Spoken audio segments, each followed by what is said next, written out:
J'ai exercé le métier de la pépinière et de l'horticulture depuis 1979. J'ai vendu mon entreprise à mes enfants en 2019. Et donc à la suite de la vente, moi pour le départ en retraite, mon épouse, pour me faire plaisir, a décidé de continuer la culture du rosier qui était mon premier métier. Et j'ai commencé par ça en 1979, puisqu'il y avait très peu de pépiniéristes, rosiéristes dans les Vosges. On ne fait de la vente que par internet, par le biais de sites de vente en ligne qui a été créé au mois de février. Alors être producteur, c'est travailler sur toutes les étapes qui vont depuis le semis, ou depuis le bouturage, ou depuis le greffage, jusqu'à la vente du produit. Alors sur le rosier, bien sûr le porte-greffe on ne le fait pas parce que ce sont des gens spécialisés qui sèment les églantiers. Donc on achète les églantiers auprès de gens spécialisés. Les églantiers sont repiqués au mois de fin mars, début avril, sont entretenus donc durant 3 mois et sont greffés au mois de juillet jusqu'au 20 août. Après le 20 août, on ne peut plus greffer. C'est fini, il n'y a plus assez de sève. Alors, mon domaine d'excellence et dans lequel j'adore travailler, donc c'est le rosier. C'est-à-dire, c'est l'opération du greffage, bien sûr, parce que là, on voit véritablement le travail que l'on a fait. Et c'est la surprise au printemps de découvrir que les yeux que l'on a greffés sont toujours vivants.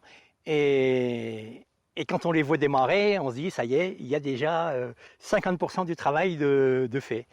Voilà. Alors les étapes du greffage, donc le porte-greffe planté en mars-avril, on le greffe au mois d'août, donc on nettoie le porte-greffe, on fait une fente tentée sur l'églantier dans lequel on vient insérer un greffon que l'on a prélevé sur les rosiers de l'année précédente.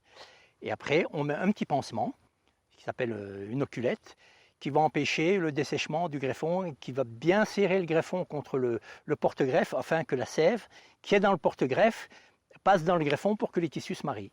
Et quelquefois, en septembre, les rosiers qui sont greffés fin juillet, début août, commencent déjà à fleurir en septembre quand l'œil qui a été greffé a un petit peu démarré déjà.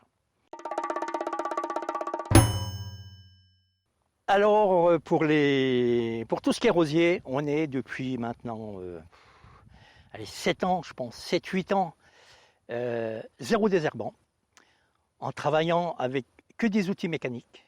Après, on utilise interpied et on utilise la binette. Voilà, ça c'est. Alors après, au niveau phyto sur les plantes, en anti-puceron, c'est pareil, zéro produit chimique. On utilise uniquement de la bio-humugine de Rome ou un autre engrais organique en poudre, surtout, c'est ça qui est important, que l'on étend avec l'épandeur d'engrais.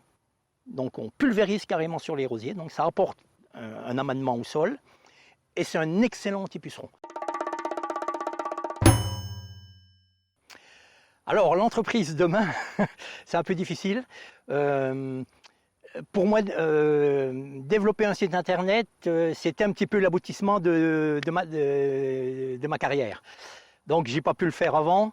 Donc mon épouse, pour me faire plaisir, a créé l'entreprise Roseraie U1 et on a développé le site internet et les rosiers. Donc les photos qui sont sur le site, ce sont les rosiers, les photos qui sont prises dans le champ, dans notre pépinière. Toute notre production, ce sont les photos de la pépinière. Et au fur et à mesure, on apporte des plantes dans le site parce que je pense qu'aujourd'hui, les gens sont en recherche d'informations et venir chez les producteurs en direct par le moyen d'Internet. Et aujourd'hui, c'est vrai que les clients que j'ai depuis 1 mois que le site est ouvert, ce sont des gens qui recherchent soit des variétés précises ou qui recherchent des gens qui font de la production.